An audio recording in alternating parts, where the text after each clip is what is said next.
Энэхүү нэвтрүүлгийг Joyce Meyer-ийн үйлчлэлийн хамтрагчид болон түүний найз нар нь ивент итгэсэн байна.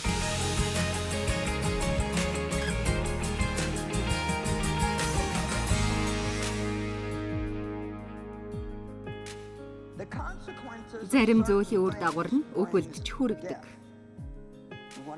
Миний ярьж байгаа энэ үгэл нь амьсгалахгүй болоод булшинд орох үглийн талаар биш юм.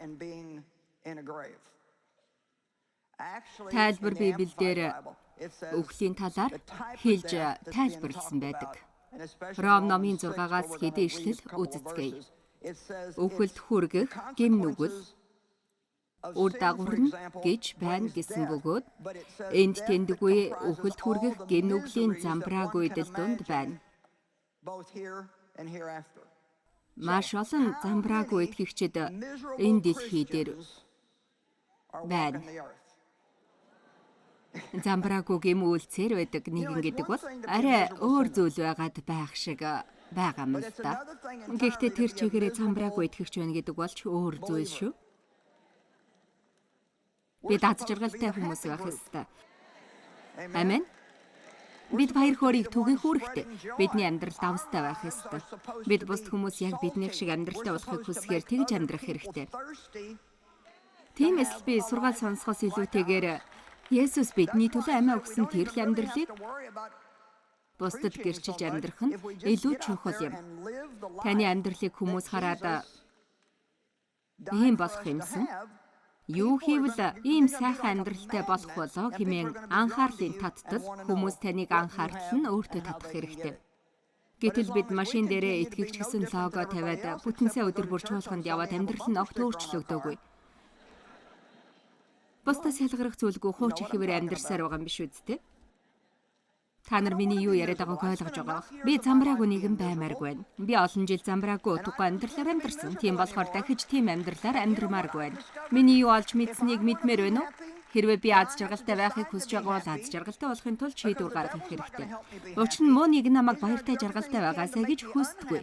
Тэр намайг аз жаргалгүй болгох бүх зүйлийг хийдэг.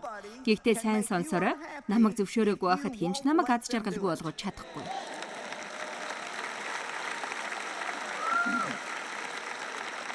Миний амьдралд олон хэцүү зүйлүүд тохиолдож байсан гэдгийг би та нарт хэлж байсан. Аав маань намайг 15 жил хүчирхэлж байсан.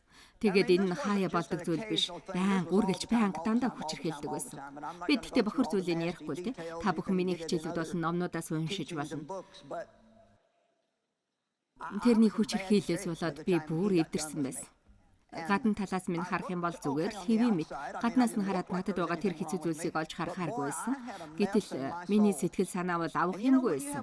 Тэгээд сэтгэл санаа хэцүү байхаар хүн ямар болдгийг мэдэж байна уу? Харилцаа асуудалтай болдог. Амен. Миний мэдэж байгаагаар би тэрний хийсэн зүйлээс болоод өөртөө дургүй байсан. Хэрвээ та өөртөө дургүй байвал бусд хүмүүстэй ч таарамжгүй болдог. Тэгээд би замбраагүй байсан болохоор Дэвиг бас тийм болгож байсан. Тэгээд амьдрал нь хэцүү утгагүй байгаа хүмүүс хийж байгаа зүйлээ сайн ухаардаггүй. Үнэн гэвэл та өөрөө замбраагүй утгагүй амьдралтай байвал бусд хүмүүсийг жаргалтай байхыг харах дургүй байдаг. Тийм хүмүүсийг ч өөрсгөө аз жаргалгүй утгагүй болохыг хүсдэг. Мэдээж албаар ийм зүйл хийдэггүй гэж болох юм. Гэхдээ та хүмүүсийг аз жаргалгүй болохыг хүсдэг. Миний аав өөрөө аз жаргалгүй замбраагүй хүн байсан болохоор эргэн тойрныхоо хүмүүсээ ч бас тийм болгодог байсан. Бидэнд сонголт байгаа гэдгийг бид мэдээгүй байсан болохоор тэрний хүснээр л амьдардаг байсан. Дэв итгэгч гэр бүл төрсөн, сүнслэг итгэгч байсан бөгөөд эхнэрийнхээ төлөө залбирч байсан. Тэрээр бурханд хандан тэрнийг бусдад хэрэгтэй нэгэн болгож өгөөч гэж эхнэрийнхээ төлөө залбирч байсан. Та нар ч бас залбирч байгаа зүйлдээ анхаарах хэрэгтэй гэдгийг харж байгаа үсттэй. Ийм зүйлийг хүн залбирч болно гэдгийг төсөөлж чадах уу? Тэгэхээр үнэхээр зоригтой итгэгч хүн л би энийг хийж чадна. Хэрэгтэй нэгэнд намайг туслуулахаар өгөөрэй. Би танаар ашиглуулахыг хүсэж байна гэж хэлж чадна. Би бүр тэрнийг ийм зүйлийн талаар залбирч байгааг ч мэдээгүй байсан. Тэр залбирч байх үедээ бүр залбирал дотроо орчихсон байдаг байсан баха. Би танд нэг зүйл хэлмээр байна. Тэрэнд хэн нэгний тусламж хэрэгтэй байсан. Дэв эзэн дотор хүчтэй нэгэн байсан болохоор надаас болоод аз жаргалгүй болох нэгэн биш байсан. Тэрнийг аз жаргалтай байх тусам миний уур хүрдэг байсан. Миний ярьж байгаа зүйлийг ойлгож байна уу? Сайн байна. Гэхдээ энэ тэрний хийж байсан хамгийн сайн зүйл байсан.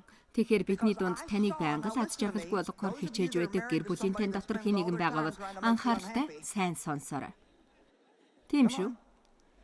Эсвэл та өөрөө тэр хэн нэгнийг аз жаргалгүй болгохоор хичээж байгаа нэг нь ч байж болох юм. Би мэдэхгүй шүү дээ. Та үнэхээр тэрнийг энэ юм билүү? Би хүнд заах хэрэгтэй тэр хүндээ л зааж байна.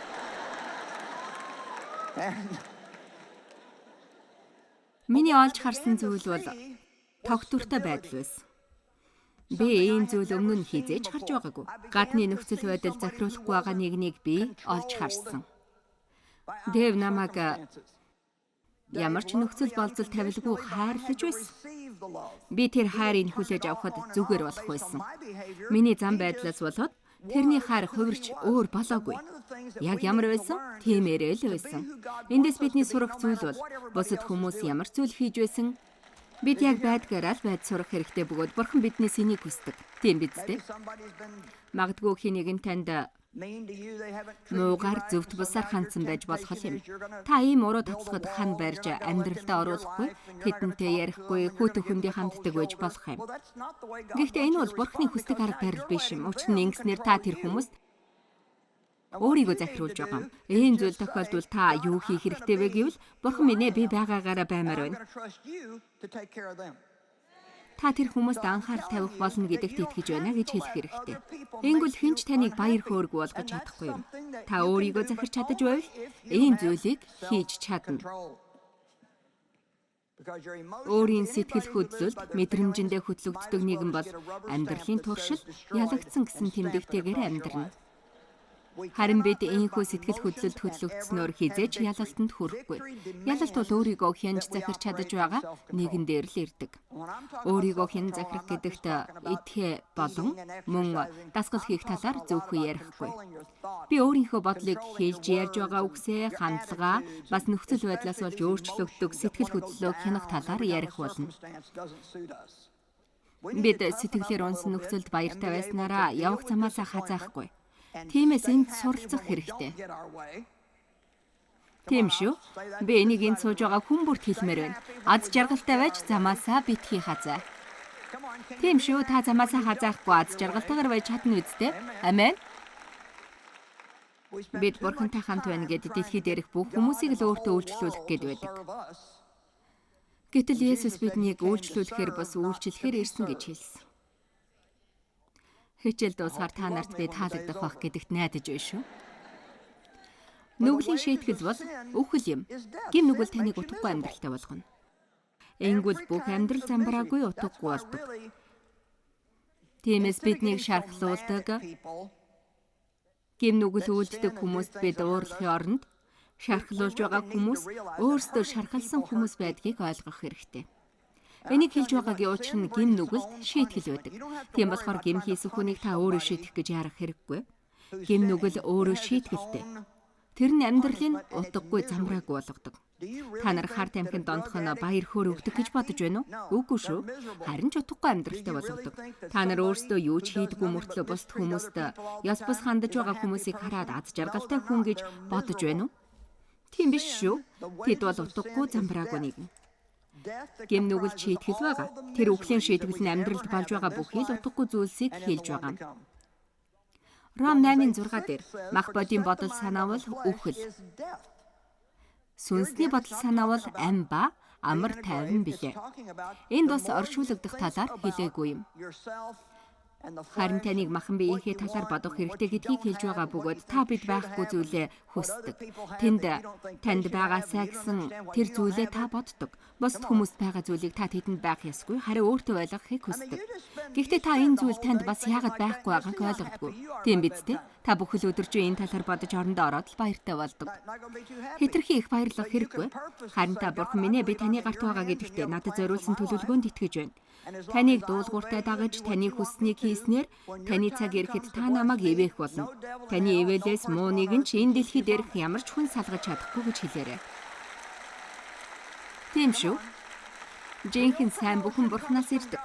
Хүнээс хизээж ирэхгүй. Би энийг амьдралаасаа олж мэдсэн болохоор энэ талаар би маш их заадаг. Та энийг сонсохоос залхахгүй баха. Гэхдээ та залхаж байсан ч надад хамаагүй. Би энэ зүйлийг дахин хэлсээр байх болно. Хүний махан биеийн мөн чанар бол хувиа хичээсэн байдал. Хүссэн зүйлээ авахыг хүсдэг. Бид өөрсөддөө анхаарал тавьж өөртөө сайн хандах хэрэгтэй. Яг гэвэл хэрвээ та өөртөө анхаарал тавихгүй бол бусд хүмүүст яаж тусалж чадах вэ? Би хувиа хичээж өөрийгөө зөвхөн төв болгох талаар яриаг байна. Бидний хийх хэрэгтэй зүйл бол альва юмыг хийхдээ зорилго тавих хэрэгтэй. Бүгдээрээ зорилго тавих гэж хэлээрэй. Би заримдаа хийх ёстой гэж зорилго тавьдаг болохоор сэтгэл санаа хямрах үе байдаг. Би бурхны ажлыг хийгээд 40 жил, бараг л 45 жил болж байна. Үгийг судлаад, үгийг заагаад, үгийнхээ дагуу амьдрах гэж хичээж байна. Амьдралынхаа өдөр тутамд би өөрийгөө хянан захирахыг хичээж байна. Тиймээс би өөртөө олон удаа үгүй гэж хэлдэг. Тиймдээч би хувиа хичээхгүй байхаар хичээж байна. Заримдаа би суугаад өөрийнхөө талаар тунгаагаад бодож байхад бас л муухай хувиа хичээсэн зүйлс хийсэн байдаг. Энэ байдлаа би үзэн яддаг. Би ийм баймааргүй байна. Бурхан биднийг алдраас алдарт өөрчилж байдагт талархъя. Миний хийх зүйл бол зорилготойгоор хийх юм. Бүгдээрээ зорилготойгоор гэж хэлээрэй. Би бусад хүмүүс юу хийж өгч чадах болоо гэж бод. Би таныг бусад хүмүүст сайхан мэдрэмж төрүүлэхийн тулд өөрөө хичээл зүтгэл гаргаж санаачлахтай бай. Төсөөлөд үзээрэй. Танд авьяас бэлэг байгаа. Бүгдд нь байгаа. Танд ямар ч асуудал учирсан бай. Танд хэн нэгнийг үнэхээр жаргалтай болгох чадвар байгаа. Сайн бодоод үзээрэй. Та нарт гэж хэлэхэд олон хүмүүс өөрсдийн авьяас чадвараа хэрэглэхгүй байсаар байна. Тэд бусд хүмүүс өөрсдөд нь сайныг хийгээсэй гэж хүсдэг. Гэхдээ тэд бусд хүмүүсийг баярлуулж сайн зүйл хийдэггүй. Би нэг жижигхэн төсөл эхлүүлсэн л дээ. Би өөртөө зорилго тавих дуртай болохоор нэг багахан хэмжээний төсөл хэрэгжүүлэх гэж байгаа. Бурхан намайг энийг хийгээсэй гэж хүсэж байгааг би мэдээд эхлүүлсэн. Хүн нэг зүйлийг удаан хугацаанд хийхээр тэр нь зуршил болдог. Зуршил болчих юм бол тэр зүйлээ хийх гээд хичээгээд явах шаардлагагүй болно. Та зүгээр л хийх бөгөөд хичээх хэрэггүй. Өөрөө хийж байгаагаа ч анзаарахгүй. Би шүдэ угаах гээд хичээгээд явах шаардлагагүй. Би шүдэ өдөрт 3-4 заримдаа бүр 5 угаадаг болохоор анзаарахгүй хийчихдэг. Би за одоо шүдэ угаах цаг боллоо гэж боддоггүй. Зүгээр л хийчихдэг. Би өмнө нэг зүйлийг туршиж байсан. Өдөрт доод тал нь 3 хүнд инээмсэглэл бэлэглэх зорилго тавьсан. Өдөрт 3 хүнийг инээлгэх зүйлийг хийж өгөх байсан л та. Харин одоо бол өдөрт нэг шин зүйлийг хийж байгаа. Тийм шүү, ганц зүйл хийж чадна шүү дээ. Та нар өдөрт ганцхан зүйл хийж чадна гэж бодож байна уу? Тийм ээ. Өдөрт нэг удаа утсаар ч юм уу цахилгаан шуудангаар эсвэл ховчлон уулзаж та бол үн цэнтэй талархал хүлээхээр хүн гэдгийг хэлэх. Хэрвээ миний энэ аянд нэгдхийг хүсэж байгаа хүн байвал та бүхэн нэгдэж болно ш. Өдөрт ганц удаа энэ зүйлийг хийгээд зорилго тавих хүн байна уу? Би өдөрт ганц удаа энийг хийх болно гэж хэлээрэй. Та өдөрт ядаж ганц удаа Бурханаас талархаж, ерөө хэн нэгнийг миний зүрхэнд мэдрүүлээч гэж гуйгаарай. Нийгмийн сүлжээгээр хүмүүсийн талаар муу зүйл яриад л байдаг хүмүүс байдаг. Тийм ээ, ийм зүйл битгий хийж байгаарай. Иймэрхүү зүйлд битгий авт. Хачин зүйл харагдах юм бол уншихч хэрэггүй. Үүний эсхийг би мэдэхгүй байна. Хүмүүс нийгмийн сүлжээгээр хүмүүсийг зарим зүйлийг муулаад нэр хүндийг унгадаг. Заримдаа миний талаар нийгмийн сүлжээгээр зарим зүйлийг ярьсан л байдаг. Би тэрийг хардагчгүй. Тэр хүмүүс тэгж бичээд байгаа зүйлээ яаж мэдэж байгааг ойлгохгүй юм. Яг л та сав угааг цавангийн хөөсөн дунд байсан одоо л Joyce Meyer-ийн жинхэнэ нууц ил боллоо гээд. Магадгүй Joy Lawson-ы талаар ч юм уу өөр хэнийгний талаар бичээд эхэлнэ. Анхандаа би тийм зүйлийг нээж үзээд л хардаг байсан. Тэгээд л би энийг хэлээгүй ийм зүйл хийгээгүй гэж боддог байсан. Миний хэлэх гэсэн зүйл бол уншсан бүхэндээ битгий итэг. Иймэрхүү бичсэн зүйл үнэн байна гэж байхгүй.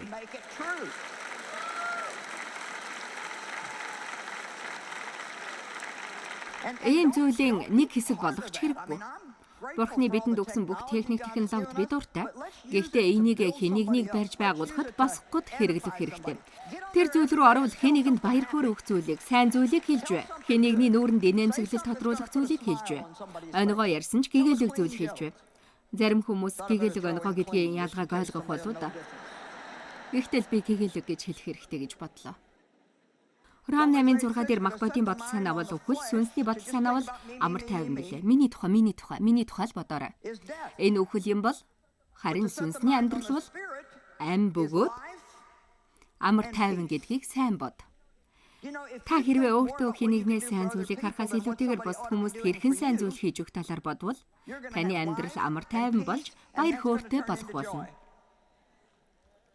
Та өөртөө байхгүй зүйлүүдээ л бодоод ямар зүйлтэй болох талаар бодоод байвал өөрийгөө л тэр зүйлийг авах ёстой гэж бодон бусад хүмүүст байгаа зүйлийг тэд хүртэх ёсгүй гэж бодоод байвал та үнэхээр утгагүй амьдралтай болно.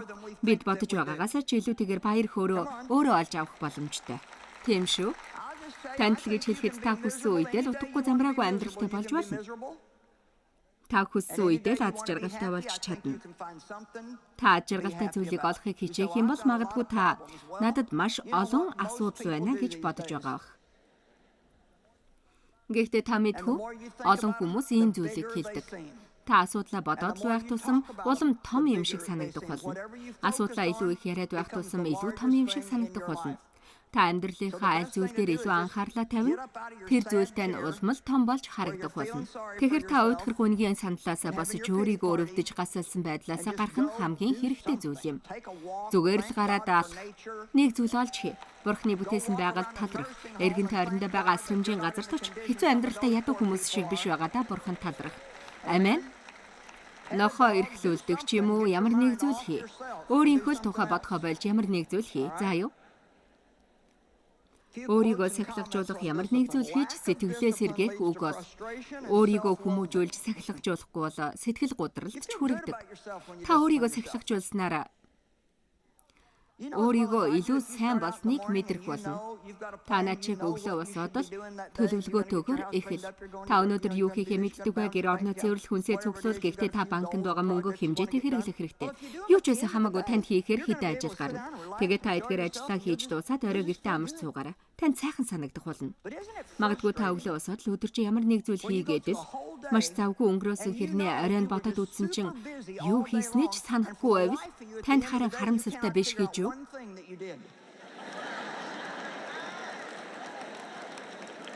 Үнэхээр харамсмар зүйл байгаа үстэй. Юунаас болоод ийм байдалд хүрсэн гэж бодож байна уу? Бидний хийж байгаа зүйлийг хэн нэгэн захирч байгаа үед ийм байдаг. Бид төлөвлөгөөтэй байх хэрэгтэй. Өөр хин нэгнээр өдөрдүүлэх хэрэггүй. Муу сүнс хин нэгнийг зорилгоос нь хазаалгаж, сэтгэлээр унгаж, Бурхны хүссэн хүн байхаас холдуулахыг хүсэж байгаа гэдгийг битгий мартаарай. Та нар бүтэн нэг цагийн турш ямар нэг зүйл сатаарахгүйгээр Библийг судалж үзсэн үү? Юу болдог гэж бодож байна уу? Утас дуурахаар л төвчж чадахгүй. Хин надтай ярих гэсэн болоо гэж боддог. Утас дуурахаар бид өөрсдийгөө их чухал хүн гэж боддог. Бид нар гэртээ утсаа орхиод гарахаар үнэхээр хачин санагддаг. Миний утас хаана вэ? Утсаа авах хэрэгтэй байна.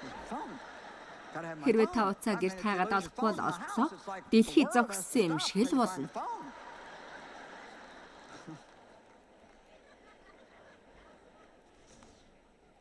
Хэдэн жилийн өмнө бид 4 замаар ярьдаг утастай байсан. Энийг санахаар хөгшин болсон хүн байна уу? За. Бараг л хоорондоо болцдог байсан. Юу гэсэн үг вэ гэвэл нэг шугамаар 4 хүн ярина гэсэн үг. Та утсаар ярих гэхээр өөрхөн утсаар ярьж байдаг. Та хүлээх хэрэгтэй болно. Хэрвээ та тэр хүний хурдан яриулж дуусгахмаар байвал утсаа аваад тавиад байх хэрэгтэй. Хэрвээ танд мөнгө байх юм бол 2 шугамтай утастай болж болно. Тэгээд 1 шугамтай утастай ч болж болдог. Тийм ээ. Үнэхээр том зүйл байсан шүү. Хэрвээ гадуур машинтаа явж байгаа бол төлбөртэй утас олох хэрэгтэй болдог байсан. Тийм шүү.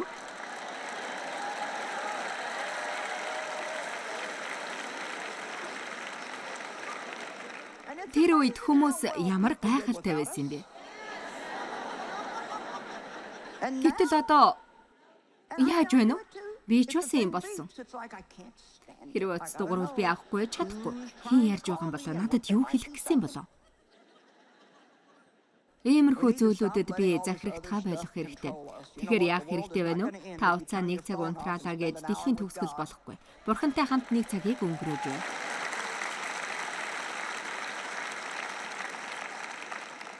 Өөрийгөө зөв сахилгажуулж байгаа хүний мөн чанар нь тэр үргэлж илүү хийдэг. Харж байгаагаасаа илүү хийдэг. Харин залхуу бөгөөд өөрийгөө сахилгажуулдаггүй хүн бол хийх зүйлээ чүвэ арай гэж л хийдэг. Харин онц сайн өөрийгөө сахилгажуулдаг хүн хизээч ийм байдаггүй. Матай 25:1-ээс 10. Гайхалтай сургаал байгаа. Та нар мэдэх бах гэхдээ гайхалтай зүйлийг зааж өгдөг.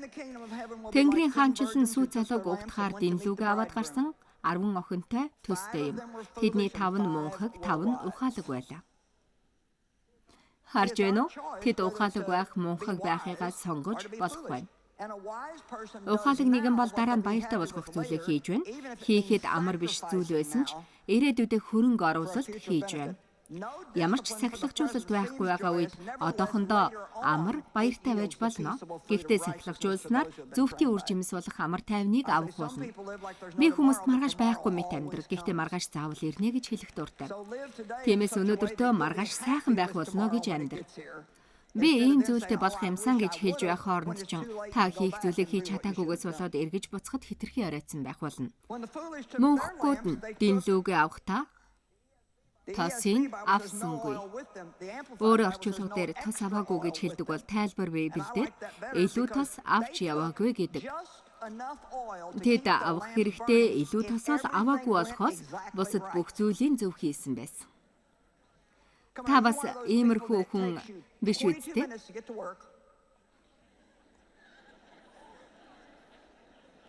Танд 22 минутын дараа хийж дуусгах. 22 минутын дараа очих хэрэгтэй тийм ажил байна гэж бодъё. Гэтэл яарч гараад гэртээ утсаа мартаад л утсаа авах хэрэгтэй шүү дээ. Буцаж ороод утсаа ав. Танд 22 минут байхыг та одоо 19 минут болголоо. Тэгсэн та нар шилээ мартчихсан байна. Хэрвээ та над шиг бол нарны шилээ авах л хэрэгтэй дээ. Миний нүд гэрэлт мэдрэмтгий болохоор машин барихтаа шил зүүх хэрэгтэй байдаг. Тиймээс буцаж ороод авах хэрэгтэй. Тэгээд гэрлүүгээ орох гэж яваад машин дотор цүнхэндээ гэрийн түлхүүрээ орхисноо санана. Буцаад л машин руугаа явна. Гэрт хүн байна уу? Би та нарт хаана амьдрдгаа хэлсэн билүү? Та 22 минут явах ажлаа 15 минут болголоо. Дээрээс нь та их удаан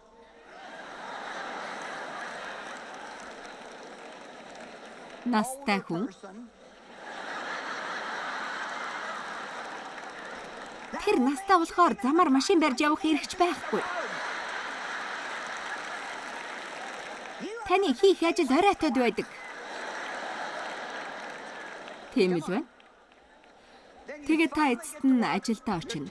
Та 10 минут хоцорсон болохоор яагаад хоцорсноо худлаа хэлэх болно. Та тэгсэн машин дээрээ итгэж гисэн эмблемтэй бас нэм гараг бүр чуулганд явдаг. За бүгдээр бурханд бүх магтаалыг өргөе.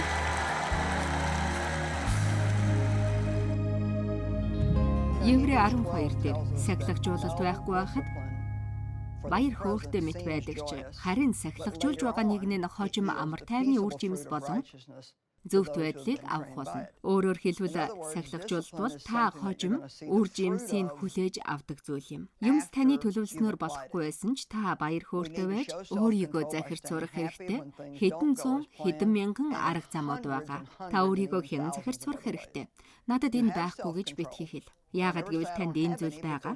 Гэхдээ та бурхантай хамт энэ зүйлийнхээ төлөө огт ажиллаагүй болохоор маш жижиг үр шиг байгаа юм шүү дээ.